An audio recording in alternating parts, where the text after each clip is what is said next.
I have a Go Hard system, and it's an acronym, but we'll go through each one of these, and you'll see what I mean. And this is what I use to teach women and teens that they have leadership skills within themselves already. It may not be research-based, it may not be evidence-based, but it is based on the first 4 ways of knowing. Personal experience, expert opinion, intuition, and tradition. Those are the things that are the core of who you are, to enable you to find your voice, enable you to do more, to become more, to want more, to be more. These are the things that make you an effective leader. So G is getting over yourself. We have all been through things in our lives. We are not special because we've been through stuff in our lives.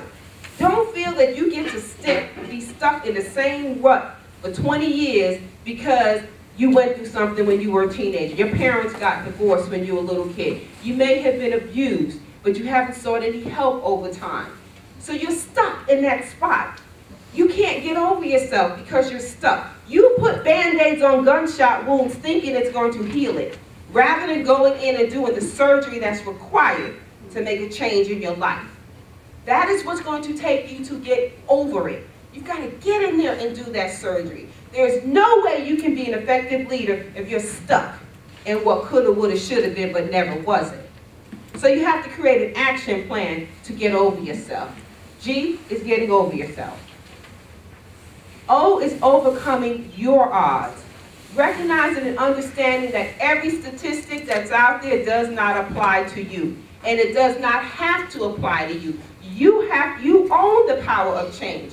You have to make that difference and that decision to say, I'm going to do something different. H is heart and healthy balance.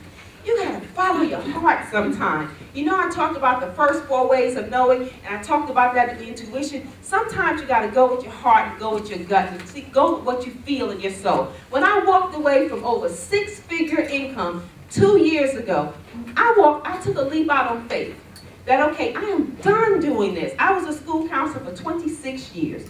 Actually, used to be one of my students way back then. It's not that I didn't like the job, it's just I didn't want to do it anymore. I had more dreams. I had to follow my heart, and I wrote my first book. I published my first book. I did everything wrong with the publishing and the marketing with the first book, but I was okay because I did it. I followed my heart. And sometimes you have to take a chance. We talked about taking risks.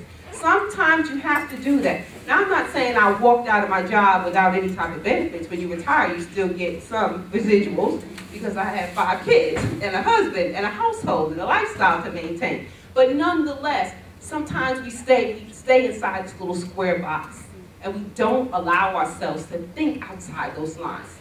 We create in our mindset our own blocks.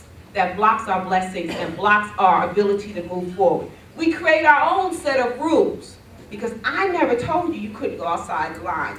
And those rules that we create that hold us back never allow us to follow our heart to where we need to be.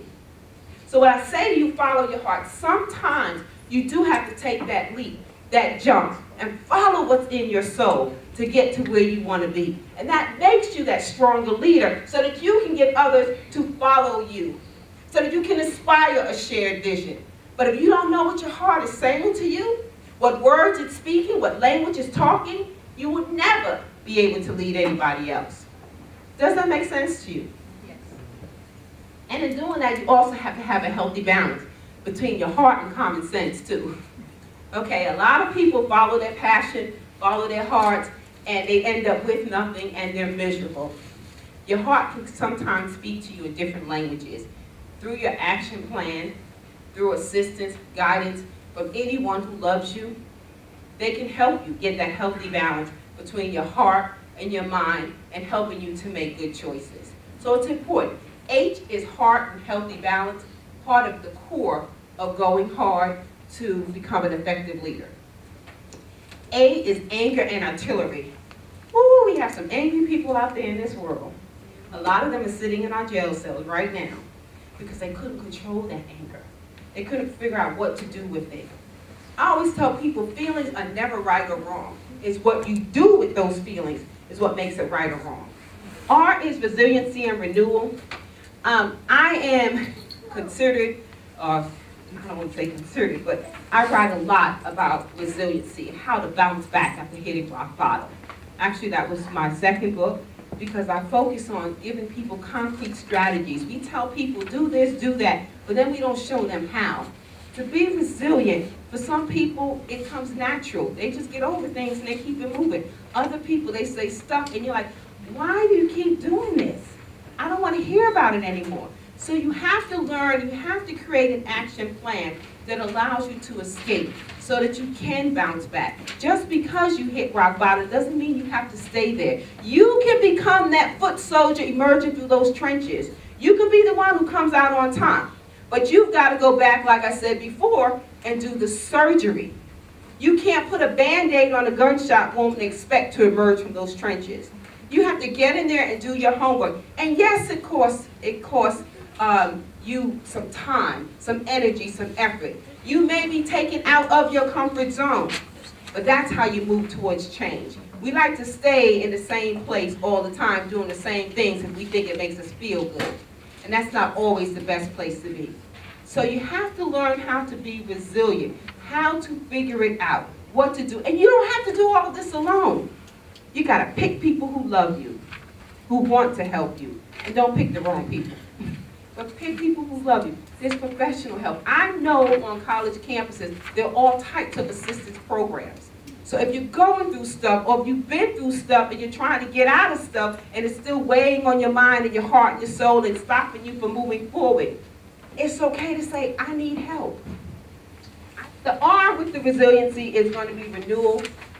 Once you have become resilient, once you have figured out a way that works for you, how to bounce back, then you look into the renewal stage, building yourself up, letting that pain go, letting that heartache go, letting the things that hurt you go. And that includes people. Let the toxic people out of your life. And sometimes those are family members. Sometimes those are people you live with. You got to figure out a way to let the negativity go in order for you to renew, to move forward. You cannot be an effective leader. You cannot do all the things that we talked about, the 5 practices, unless you can be resilient and unless you know how to renew. These are steps. You're not going to walk out of here fixed. You're not going to walk out and say, yeah, I got to be resilient and renewed. You have to ask yourself questions and create a plan to make sure, get your checklist together, to make sure you are where you need to be. He is dreams and destiny. That's really what I'm all about. One of my quotes I use all the time on my Facebook blog and on Twitter and all that other stuff is, you have to work a dream to live a dream. If you're just dreaming in the night and not during the day, well, you can't, you don't remember your dreams in the night. But if you're dreaming in the night and not in the day, something's not right. We need to move you forward and pull you forward. Okay? So dreams. What happens to a dream deferred? You know that Langston used to poem? What happens to a dream deferred? I teach nothing. Don't let it happen. Period. I know what Langston Hughes says. I love it. But I'm a firm believer. What happens to a dream deferred? Nothing. Don't let it happen. Work a dream to live a dream. You have to create a plan. You can't, a dream without a plan is just a wish. That's what I was taught by my marketplace mentor. A dream without a plan is just a wish.